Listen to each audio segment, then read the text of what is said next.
نتكلم بقى في الحاجات اللطيفه اللي هو نقعد في البيت يعني. خرجنا من الشاشه، نطلع من الشاشه ونقعد هي متصله. لما نتكلم من شويه بقى عن الرجاله والستات، وانت دايما مهتم في كتاباتك بقصه الرجاله والستات. انا اكتشفت ان عندي وجهه نظر في الحكايه دي. انت من الاقوال بتاعتك اللي استوقفتنا: لا يمكنك ان تكح مع النساء الا اذا كنت مصابا بكرشه نفس او سعال ديكي. هو التفاهم مع المراه بتشوف ان هو صعب للدرجه دي؟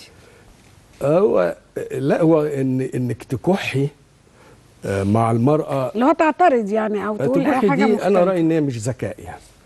الراجل ما انك انت يعني خلينا نفهمها اكتر. تتصادم يعني. يعني انك انت تحتك او تعترض.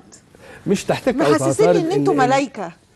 ان انت لا الرجل لا يعترض، يؤثر السلامه. لا يعني ولا يؤثر السلامه. هل في رجل يؤثر السلامه؟ ده بالعكس، الذكي هو اللي يؤثر السلامه. الراجل يؤثر السلامه. انت شفتها فين دي؟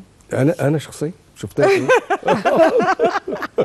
انت لا يعني انت من الشخصيات انت عارفه نزار قباني بيقول ايه؟ هقول قل لي ولو كذبا كلاما ناعما. اوكي.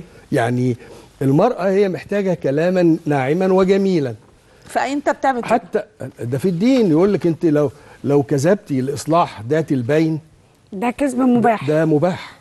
ده مرغوب، ده يعني مطلوب. انت يا جمال لما يحصل اي احتكاك في البيت واتيفر انت ليك حق او مالكش حق، ما بتقفش دلوقتي قدام الموجة. يعني 99% بعمل كده. طب بتاخد حقك ازاي؟ باخد حقي بقى بان بصعب عليهم يعني. لا ما تحسسنيش ان انت كده. لا انت مش كده. احنا زعلنا الراجل ده. لا بس هي في لحظه، ما انا قلت لك 99%، انت ما خدتيش بالك. 1% بس 1% بتاع الزربونه. اتقي شر الحليم بقى بتاع الزربونه دي.